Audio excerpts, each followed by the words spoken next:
Bonjour, je m'appelle Benjamin, je suis en BTS Management Hôtellerie-Restauration, option B.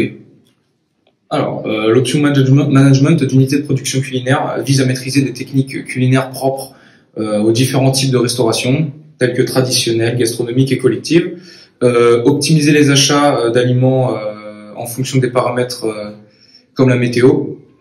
Il y a aussi le management d'une brigade. Et la gestion d'entreprise occupent une place très importante dans ce BTS. Enfin, les notions de la MC cuisine en dessert de restauration ont été ajoutées au programme. Le diplômé peut donc débuter comme chef de partie, second ou en cuisine directement, avant d'accéder à des postes d'encadrement ou de direction. Alors, la première année de BTS, elle est commune à tous les élèves. Elle se concentre sur les fondamentaux en cuisine, en service et en hébergement. L'objectif, c'est d'acquérir la polyvalence des compétences.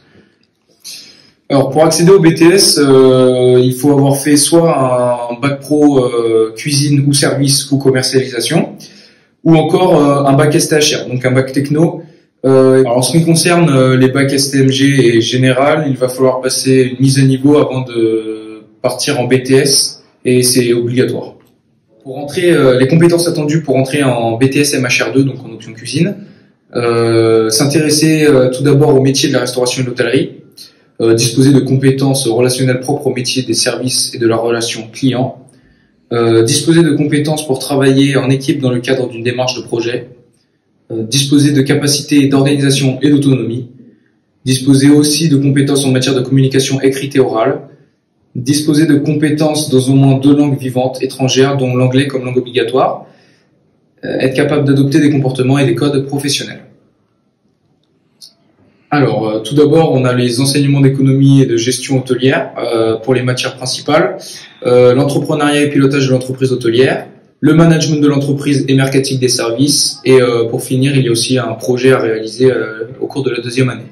Alors, pour les enseignements d'hôtellerie-restauration, il y a la science et technologie culinaire, la science en hôtellerie-restauration, il y a aussi la science en technologie de service en restauration, l'ingénierie en hôtellerie-restauration, et pour finir, les sciences et technologies de service en hébergement. En ce qui concerne le stage, il faut 16 semaines de stage, dont 12 qui sont consécutives.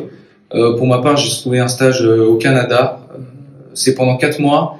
Et là-bas, le but, c'est de pouvoir gérer une équipe.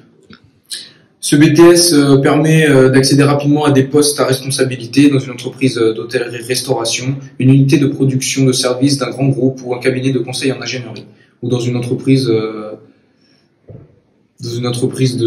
l'industrie agroalimentaire ayant des services de distribution où ces compétences seront valorisées.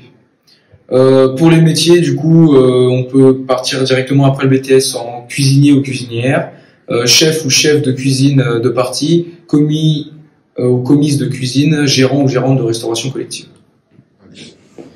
Le BTS est conçu pour permettre une insertion directe dans la vie active. Il est cependant possible de compléter cette formation avec un bon dossier scolaire par une licence professionnelle, par exemple en management international de l'hôtellerie et de la restauration, dans l'hôtellerie et tourisme management de la restauration collective et commerciale, ou encore en organisation et gestion des établissements hôteliers et de la restauration.